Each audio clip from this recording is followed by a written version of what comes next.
नमस्कार। आज के इस विश्लेषण में ना एक बहुत ही मजेदार और क्लासिक हिंदी लोककथा की परतों को खोला जाएगा। एक ऐसी कहानी जहां गलतफहमियां हैं, सफेद झूठ है और लालच का एक ऐसा कॉकटेल है जो एक छोटे से स्नोबॉल की तरह शुरू होता है और देखते ही देखते एक बहुत बड़ा पहाड़ बन जाता है। लखनपुर गांव की इस कहानी में मिठाई खाने की एक छोटी सी लालसा ने पूरे गांव में जो उथल-पुथल मचाई है, वो सच में हैरान कर देने वाली है। तो सोचने वाली बात है ना, कि भला मिठाई खाने की एक छोटी सी लालसा की वजह से झूठे चमत्कार, अपहरण और यहाँ तक कि राक्षसी गधों की नौबत कैसे आ सकती है। एकदम बेतुका लगता है। लेकिन यही तो इस कहानी की सबसे बड़ी खूबी है। आइए कदम दर कदम इस पूरी अराजकता को समझते हैं और यकीन मानिए ये सफर बहुत ही मजेदार होने वाला है। पहला भाग, ब्राह्मण, गधा और लड्डू। तो सबसे पहले कहानी के मुख्य किरदार अढ़ैया से मिलते हैं। इस अढ़ैया की ना एक बहुत ही अजीब और बड़ी कमजोरी थी। वो एक ऐसा पेटू ब्राह्मण था जिसे रात को चैन की नींद सोने के लिए पूरे 2 किलो लड्डू खाने ही होते थे। मतलब अगर 2 किलो लड्डू पेट में नहीं गए तो नींद आंखों से कोसों दूर। और मजेदार बात यह है कि यही वो इकलौती बेकाबू लालसा है जो आगे चलकर इस पूरी कहानी में भूचाल लाने वाली है। इसकी इस कमजोरी का अंदाजा बाजार की एक छोटी सी घटना से लगाया जा सकता है। हुआ यूं कि एक दिन अढ़ैया बाजार गया। वहां उसने एक लाला से आलू की बोरी का मोलभाव किया। 12 आने की बोरी 10 आने में तय हो गई। लेकिन तभी एक दूसरा आदमी आया। उसने 12 आने दिए और लाला ने बोरी उसे पकड़ा दी। बस फिर क्या था, अढ़ैया का पारा 7वें आसमान पर चला गया। उसने पूरे गांव में लाला के पीछे पीछे ये नारा लगाना शुरू कर दिया, 2 आने का लाला, देखो 2 आने का लाला जा रहा है। लाला की इतनी भयानक बेइज्जती हुई कि आखिरकार उसकी पत्नी को अढ़ैया का मुंह मीठा करवाकर उसे शांत करना पड़ा। और हाँ, रिश्वत के तौर पर उसे खूब सारे लड्डू भी खिलाने पड़े। लेकिन असली ड्रामा शुरू हुआ उस रात। अढ़ैया बड़ी खुशी खुशी घर पहुंचा। रात के खाने में लजीज मटर पनीर बना था, लेकिन एक बहुत बड़ी दिक्कत हो गई। लड्डू गायब थे। पता चला कि गांव में पुत्तन हलवाई के जितने भी लड्डू थे वो सब नए आने वाले कोतवाल साहब को भेंट चढ़ाने के लिए रख लिए गए थे। अब सोचने वाली बात है, अढ़ैया ठहरा वो इंसान जो रोज 2 किलो लड्डू डकारता है, वो भला भूखे पेट कैसे सोता। लड्डू ना मिलने की इस भयंकर बेचैनी ने उसे आधी रात को घर से छुपकर निकलने पर मजबूर कर दिया। दूसरा भाग, एक झूठ की शुरुआत। अब यहाँ कहानी में एक जबरदस्त ट्विस्ट आता है। एक तरफ है हमारा अढ़ैया, एकदम मासूम पेटू इंसान जो सिर्फ और सिर्फ अपने लड्डू चाहता है। और दूसरी तरफ है चिंकू, एक शातिर पेशेवर चोर जो अपने साथी मंगरू के साथ चोरी करने निकला है। और सबसे बड़ा इत्तेफाक देखिए, ये दोनों एक दूसरे के बिल्कुल हमशक्लें हैं। उसी रात चिंकू ने लाला के घर चोरी करने की कोशिश की, लेकिन दरवाजा तोड़ते समय उसकी लात सीधे लाला के सीने पर जा लगी। अब पकड़े जाने के डर से चिंकू और मंगरू अपनी जान बचाकर भागे और सीधे पुत्तन हलवाई की दुकान में जा छिपे। आधी रात की उस अफरा तफरी की जरा कल्पना कीजिए। चिंकू और मंगरू हलवाई की दुकान में एक टेबल के नीचे दुबके बैठे हैं। तभी अढ़ैया अपने प्यारे गधे ढोलू के साथ वहां आ धमकता है। चिंकू टेबल के नीचे से ये देखकर हक्का बक्का रह जाता है कि अरे, उसका हमशक्ल यहाँ क्या कर रहा है। लेकिन अढ़ैया को तो दुनियादारी से कोई मतलब ही नहीं था, उसे तो बस लड्डू चाहिए थे। वो झट से कपड़ा हटाता है और कोतवाल के हिस्से के सारे लड्डू गपागप खा जाता है। लेकिन इसी हड़बड़ी में अढ़ैया के गले से उसके रुद्राक्ष की माला टूटकर वहीं गिर जाती है। और बस यही वो सबूत था जिसने सारा खेल पलट दिया। अब यहां से शुरू होता है असली स्नोबॉल इफेक्ट। एक छोटा सा झूठ कैसे रातों रात पहाड़ बन गया, इसे समझना बहुत दिलचस्प है। देखिए, आधी रात को वो लड्डू खाकर आया। अगली सुबह गांव के मुखिया को वो रुद्राक्ष की माला मिल जाती है और वो अढ़ैया को धर दबोचते हैं।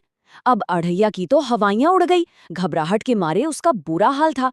तभी उसका गधा ढोलू उसके कान में एक तरकीब फुसफुसाता है। खुद को बचाने के लिए अढ़ैया एक ऐसा झूठ बोलता है जो किसी ने सपने में भी नहीं सोचा होगा। वो सीना तान कर दावा करता है कि उसने वो लड्डू खुद नहीं खाए हैं, बल्कि हर रात साक्षात भगवान कृष्ण आते हैं और वो उन्हें पूरे 2 किलो लड्डुओं का भोग लगाता है। गांव वाले उसके इस गजब के आत्मविश्वास को देखकर दंग रह जाते हैं। और नतीजा, रातों रात सजा पाने वाला एक अपराधी गांव का एक परम पूजनीय अछूत ढोंगी बाबा बन जाता है। तीसरा भाग, हमशक्ल चोर की वापसी। बाबा अढ़ैया की सफलताओं का सिलसिला इतना बेतुका था कि क्या ही कहा जाए। एक दिन एक किसान दंपति अपना चोरी हुआ धन खोजने की फरियाद लेकर बाबा के पास आते हैं। अढ़ैया मन ही मन घबराता है और आंख बंद करके एक तुक्का मार देता है कि पैसा तुम्हारे ही खेत में आम के पेड़ के नीचे गड़ा है। और चमत्कार देखिए, चोरों ने सच में पैसा वहीं छिपाया था। उन्हें वो पैसा मिल जाता है और अढ़ैया की बाबा वाली छवि एकदम पत्थर की लकीर बन जाती है। इस चमत्कार के बाद तो गांव वाले मांग करने लगते हैं कि बाबा उनके गधों को भी रातों रात दुगना कर दे। अढ़ैया बेचारा क्या करता, उसने 2 गधों को रात भर एक कमरे में बंद कर दिया। और ठीक यहीं पर उस हमशक्ल चोर चिंकू की दोबारा एंट्री होती है, जो चुपके से गधों की हेराफेरी कर देता है। अब यह अंदाजा लगाना बिल्कुल भी मुश्किल नहीं है कि इस बाबा बनने का दबाव अढ़ैया के लिए कितना भारी पड़ रहा था। बेचारा इस नाटक से इतना तंग आ गया कि एक दिन वो चुपचाप जाकर जंगल में बैठ गया। जब घर लौटा तो उसने अपने माता पिता से एक और सफेद झूठ बोल दिया कि एक शेर ने ढोलू को खा लिया। असल में वो बस ये चाहता था कि लोग उस पर ध्यान देना बंद कर दें और उसे थोड़ी सी शांति मिले। लेकिन गांव वालों की अंधभक्ति की तो कोई सीमा ही नहीं थी। उन्होंने सोचा कि बाबा अपने गधे के जाने से दुखी हैं, तो वे उन्हें सांत्वना देने के लिए भेंट में और भी ढेरों पकवान और लड्डू लेकर उसके घर पहुंच गए। बिल्कुल उल्टा दांव पड़ गया। चौथा भाग, गधे और मुर्गी का चमत्कार। गधों को 2 गुना करने की ये पूरी योजना कैसे उल्टी पड़ी, ये वाकया बहुत ही मजेदार है। हुआ यूं कि गांव वाले 2 गधे अढ़ैया के पास छोड़ जाते हैं। अढ़ैया हमेशा की तरह उन्हें बरामदे में बंद कर देता है। लेकिन आधी रात को वो शातिर चोर चिंकू वहां पहुंच जाता है। और इस बार वो सिर्फ गधे नहीं चुराता, वो असली अढ़ैया को ही अगवा करके कहीं कैद कर देता है। और सबसे बड़ी चाल देखिए, चिंकू खुद अढ़ैया का रूप बनाकर उसी के घर में रहने लगता है।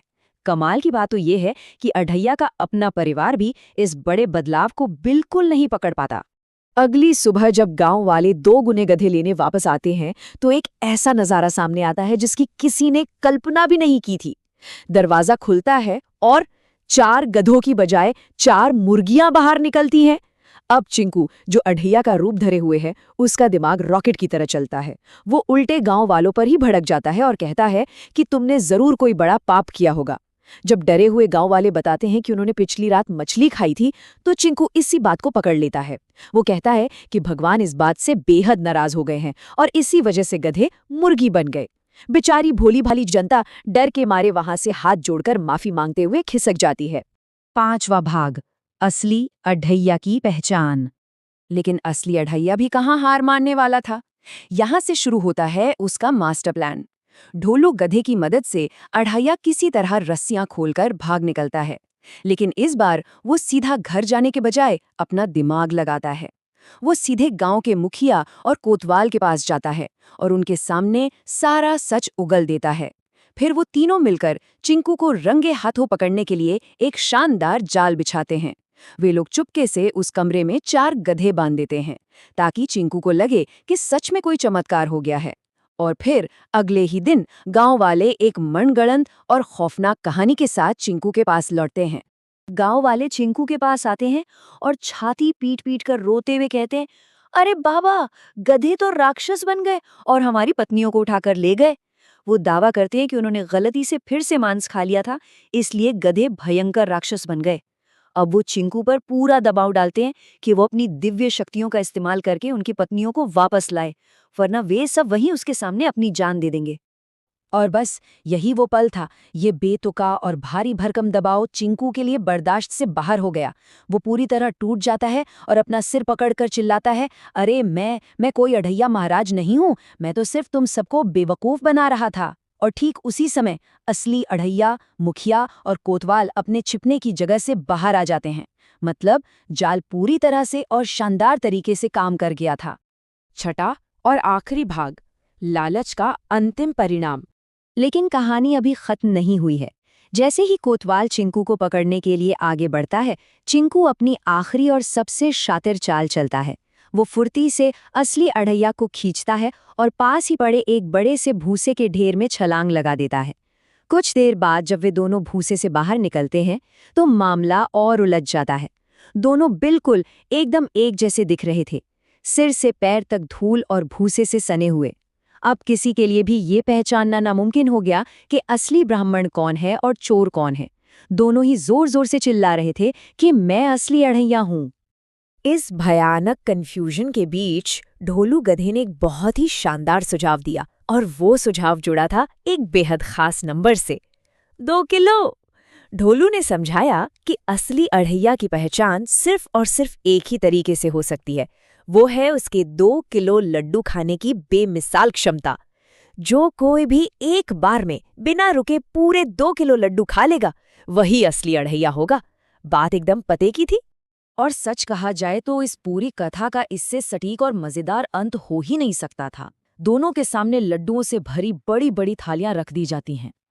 असली अड़ैया तो जैसे इसी पल का इंतजार कर रहा था। वो अपनी पुरानी आदत के अनुसार बिना रुके लगातार लड्डू गटकता चला जाता है।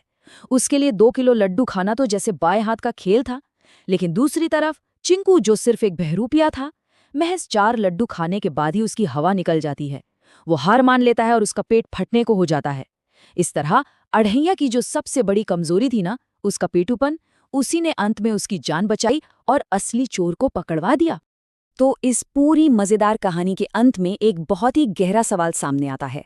अगर देखा जाए तो जब एक छोटा सा झूठ एक इतनी बड़ी अराजकता में बदल जाता है, तो क्या ये हमारा लालच है जो हमारी आंखों पर पट्टी बांध देता है, या फिर महज अपनी गलतियों को छिपाने की हमारी हताशा? अढ़ैया तो सिर्फ अपने हिस्से के लड्डू खाना चाहता था ना, लेकिन सजा से बचने के लिए उसने एक झूठ बोला।